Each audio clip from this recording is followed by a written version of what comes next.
Hello বন্ধুরা, আশা করি তোমরা সকলেই ভালো আছো। সময়ের সাথে সাথে চাকরির বাজার সংকুচিত হচ্ছে, অপরদিকে প্রতিযোগীর সংখ্যা উত্তরোত্তর বেড়ে চলেছে। টেট পাসের প্রথম চান্সেই ইন্টারভিউতে সফল না হলে ভবিষ্যৎ অন্ধকার। পশ্চিমবঙ্গের এই শিক্ষিত বেকারদের যন্ত্রণা অন্য কেউ বুঝবে না, তাই একবারেই সঠিক ও পরিকল্পনা মাফিক চূড়ান্ত প্রস্তুতি নিয়ে সফল হতে হবে। আজকের আলোচনার বিষয় হোলিস্টিক প্রোগ্রেস রিপোর্ট কার্ড বা সার্বিক প্রগতি নিদর্শন পত্র। এই হোলিস্টিক প্রোগ্রেস রিপোর্ট কার্ড কি? প্রথম শ্রেণী থেকে অষ্টম শ্রেণী পর্যন্ত পাঠরত শিক্ষার্থীদের সামগ্রিক মূল্যায়নের একটি নতুন ব্যবস্থা হচ্ছে হোলিস্টিক প্রোগ্রেস রিপোর্ট কার্ড বা সার্বিক প্রগতি নিদর্শন পত্র, যা শিক্ষার্থীর পুঁথিগত বিদ্যার বাইরে তার জ্ঞানীয় দক্ষতা, সামাজিক বিকাশ, সৃজনশীলতা, শারীরিক সুস্থতা সহ বিভিন্ন দিকের অগ্রগতির চিত্রকে তুলে ধরে। এটি শিশুর সার্বিক বিকাশের ক্ষেত্রে অত্যন্ত গুরুত্বপূর্ণ ভূমিকা পালন করে।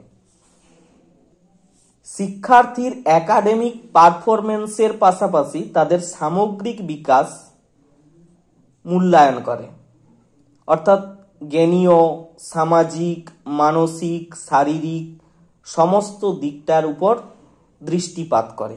2024-25 শিক্ষাবর্ষে এই মূল্যায়ন ব্যবস্থা চালু করা হয়েছে।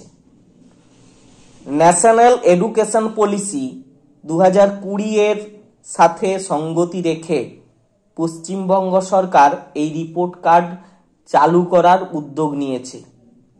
এর পূর্বে ছাত্রছাত্রীদের নিরবিচ্ছিন্ন সার্বিক মূল্যায়ন প্রগতিপত্র দেওয়া হতো, অর্থাৎ এই সার্বিক প্রগতি নিদর্শন পত্র দেওয়ার পূর্বে নিরবিচ্ছিন্ন সার্বিক মূল্যায়ন প্রগতিপত্র দেওয়া হতো। সামগ্রিক রিপোর্ট কার্ডের মূল বৈশিষ্ট্য কিছু রয়েছে, যেমন বহুমাত্রিক মূল্যায়ন।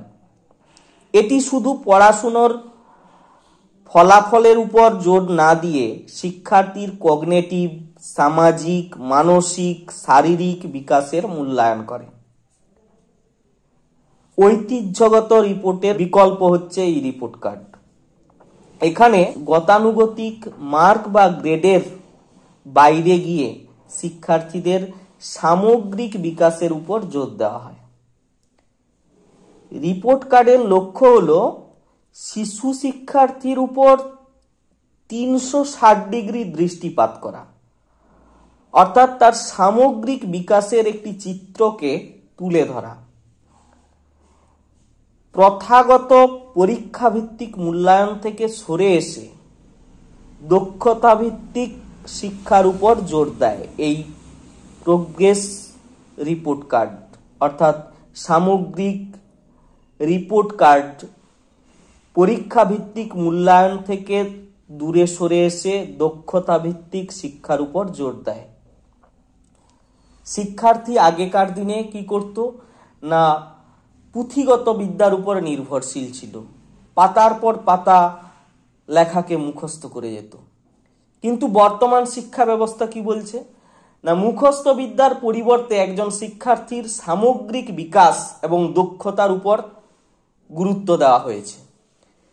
তাই মুখস্থ বিদ্যার পরিবর্তে একজন শিক্ষার্থীর সামগ্রিক বিকাশ এবং দক্ষতাকে রেকর্ড করে রাখার জন্যই এই সামগ্রিক প্রগতি নিদর্শন পত্রের ব্যবস্থা করা হয়েছে। প্রতিটি শিক্ষার্থীর ব্যক্তিগত বিকাশের উপর জোর দেওয়া হয়েছে এই হোলিস্টিক প্রোগ্রেস রিপোর্ট কার্ডে। প্রত্যেকটা শিক্ষার্থীর মধ্যে কিছু না কিছু প্রতিভা রয়েছে। শিক্ষার্থীর মধ্যে লুকিয়ে থাকা সুপ্ত প্রতিভা, বিভিন্ন সৃজনশীল ক্ষমতা শিক্ষার্থীকে জানানোর সুযোগ থাকে এই মূল্যায়ন পদ্ধতিতে। শিক্ষার্থী নিজের দক্ষতা, অগ্রগতি সম্পর্কে অবগত হয়ে নিজের জীবনে সহজেই এগিয়ে যেতে পারে। এই রিপোর্ট কার্ড স্কুল ও বাড়ির মধ্যে একটি গুরুত্ব গুরুত্বপূর্ণ সংযোগ স্থাপন করে। কিভাবে না, এই রিপোর্ট কার্ডে প্রতি বছর শিক্ষার্থী যে শ্রেণীতে পড়ছে সেই শ্রেণীর নাম্বার, তার দক্ষতা সমস্ত কিছু নথিবদ্ধ হওয়ার পর গার্জেনকে অর্থাৎ তার অভিভাবককে দেখানো হয়। এর ফলে শিশুর সামগ্রিক বিকাশের চিত্রটি সম্পর্কে বাড়ির অভিভাবকেরা প্রথম থেকেই অবগত হয়, যার ফলস্বরূপ ওই শিশুটি ভবিষ্যৎ জীবনে কোন পথে এগিয়ে গেলে সহজেই সে প্রতিষ্ঠিত হবে তা জানা সম্ভব হয়। প্রত্যেক শিশুর মধ্যেই কিছু না কিছু সুপ্ত প্রতিভা থাকে, যেগুলো প্রকাশের সুযোগ না থাকার ফলে সেই সুপ্ত প্রতিভাগুলো অচিরেই কি হয় না নষ্ট হয়ে যায়, যার ফলে শিশু বিপদগামী হয়। সে যেটা পারবে না সেদিকে তাকে পরিচালনা করে তার অভিভাবকরা। কিন্তু এই হোলিস্টিক প্রোগ্রেস রিপোর্ট কার্ড বাড়ির অভিভাবক এবং শিক্ষক শিক্ষিকা এবং শিশুকে সহজেই অবগত করে সে কোন জিনিসটায় পারদর্শী হবে এবং তার মধ্যে কি প্রতিভা রয়েছে, তার কোন কোন জিনিসগুলো ঘাটতি রয়েছে, এইগুলো সম্পর্কে চিত্র তার সামনে তুলে ধরা হয়। এই হোলিস্টিক রিপোর্ট কার্ডের গুরুত্ব কী? শিক্ষার্থীর সার্বিক বিকাশের উপর নজর রাখা হয়, তার ভুলগুলো চিহ্নিত করে সমাধানের ব্যবস্থা করা হয়, অন্তর্নিহিত সুপ্ত প্রতিভার পরিস্ফুটনে সাহায্য করা, সর্বোপরি তাকে একজন সুনাগরিক হিসেবে প্রতিষ্ঠিত হতে সাহায্য করে এই হোলিস্টিক প্রোগ্রেস রিপোর্ট কার্ড। অভিভাবকদের শিশুটি সম্পর্কে আগাম অবগত করা যায়, যার ফলে শিশুটি তার নিজস্ব প্রতিভা অনুযায়ী নির্দিষ্ট পথে অগ্রসর হতে পারে। এই হলো হোলিস্টিক রিপোর্ট কার্ডের প্রথম পেজ। প্রথমেই যেটা রয়েছে সেটা হচ্ছে ছাত্রছাত্রীর নাম, তার জন্ম তারিখ, বাংলার শিক্ষা পোর্টালের শিক্ষার্থীর ক্রমাঙ্ক অর্থাৎ student ID of BSP, Aadhaar number, blood group, পিতার নাম, মাতার নাম, অভিভাবকের নাম। এরপর আসছে দ্বিতীয় পেজ, ব্যক্তিত্ব ও জীবনশৈলীর বিকাশ, development of personality and life skill.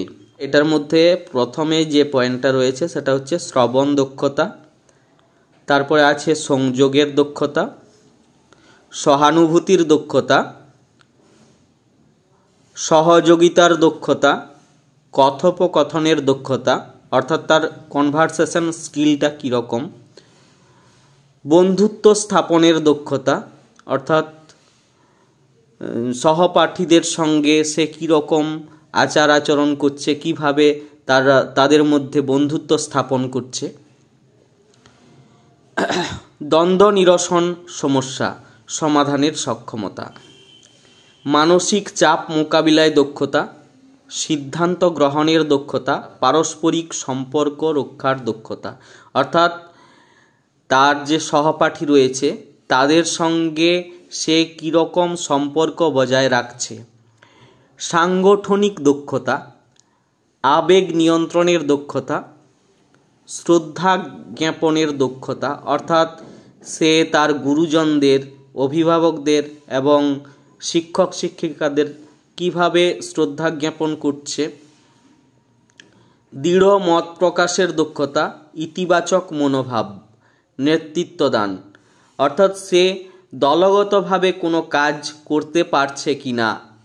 রয়েছে প্রথম শ্রেণীর জন্য যে পেজটা, সেখানে তার নাম রয়েছে, স্কুলের নাম, গ্রামের নাম, চক্র, জেলা, এখানেও একটা ছবি লাগানোর কথা বলা হয়েছে। তারপর ছাত্রছাত্রীর নাম, শ্রেণী, বিভাগ, ক্রমিক নম্বর অর্থাৎ রোল নাম্বার, জন্ম তারিখ, আধার নাম্বার, রক্তের গ্রুপ, উচ্চতা, ওজন, সমস্ত কিছু এখানে এভাবে নথিবদ্ধ থাকছে। তারপরে রয়েছে first formative phase, second formative phase এবং থার্ড ফরমেটিভ ফেজের যে নাম্বারগুলো সেগুলো এখানে লিখে রাখতে হবে। তারপর রয়েছে পর্যায়ক্রমিক অর্থাৎ সামেটিভ ইভ্যালুয়েশনের প্রথম পর্যায়, দ্বিতীয় পর্যায় ও তৃতীয় পর্যায়। এই পর্যায়ক্রমিক মূল্যায়নে যা নাম্বার পাবে সব কিছু এখানে নথিবদ্ধ থাকবে এবং পরে বাংলার শিক্ষা পোর্টালে এগুলো তুলতে হবে।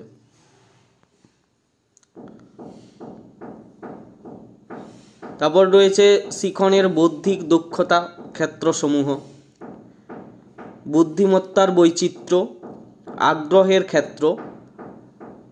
অর্থাৎ দেখতে পাওয়া যায় বুদ্ধিমত্তার বৈচিত্র্য হচ্ছে কি, একটা শ্রেণীকক্ষের মধ্যেই একটা প্রশ্নের উত্তর বিভিন্ন ছাত্রছাত্রী বিভিন্নভাবে দেয়, এটাই তার বুদ্ধিমত্তার বৈচিত্র্যের প্রকাশ লক্ষ্য করা যায়। আগ্রহের ক্ষেত্র, বিভিন্ন জনের আগ্রহের ক্ষেত্র বিভিন্ন হতে পারে। কেউ ছবি আঁকতে ভালোবাসে, কেউ কবিতা আবৃত্তি করতে ভালোবাসে, কেউ পড়তে ভালোবাসে, লিখতে ভালোবাসে, কেউ মাটির জিনিস তৈরি করতে ভালোবাসে, কেউ খেলতে ভালোবাসে। প্রত্যেকের আগ্রহের ক্ষেত্র বিভিন্ন রকমের হতে পারে। মনোভাব, এই মনোভাবও প্রত্যেকের বিভিন্ন রকমের হতে পারে। ব্যতিক্রমী দক্ষতা, অর্থাৎ একটা শিশু যেটা পারছে, যেটা করছে, কোনো একটা প্রশ্নের উত্তর যেভাবে দিচ্ছে, আর একটা শিশু দেখা যাচ্ছে সবার চেয়ে আলাদাভাবে সেই প্রশ্নটারই উত্তর দিচ্ছে বা কোনো একটা কাজ সহজেই অলকষে করে দিচ্ছে। উদ্বেগের বৈশিষ্ট্যসমূহ, শিখনের অপূর্ণতা, এইভাবে এখানে আবার বিভিন্ন পয়েন্ট রয়েছে। এইভাবে দেখা যাচ্ছে পরে আবার দ্বিতীয় শ্রেণী আছে, সেই দ্বিতীয় শ্রেণীর পরেও আবার ঘুরে ফিরে সে একই জিনিসগুলোই থাকবে। এইভাবে প্রথম থেকে অষ্টম শ্রেণী পর্যন্ত প্রত্যেকটা ক্লাসের জন্য শিশুর কিভাবে সামগ্রিক বিকাশটা হচ্ছে সেটাকে ধরে রাখার একটা অন্যতম নথিপত্র হচ্ছে সার্বিক প্রগতি নিদর্শনপত্র বা হোলিস্টিক রিপোর্ট কার্ড।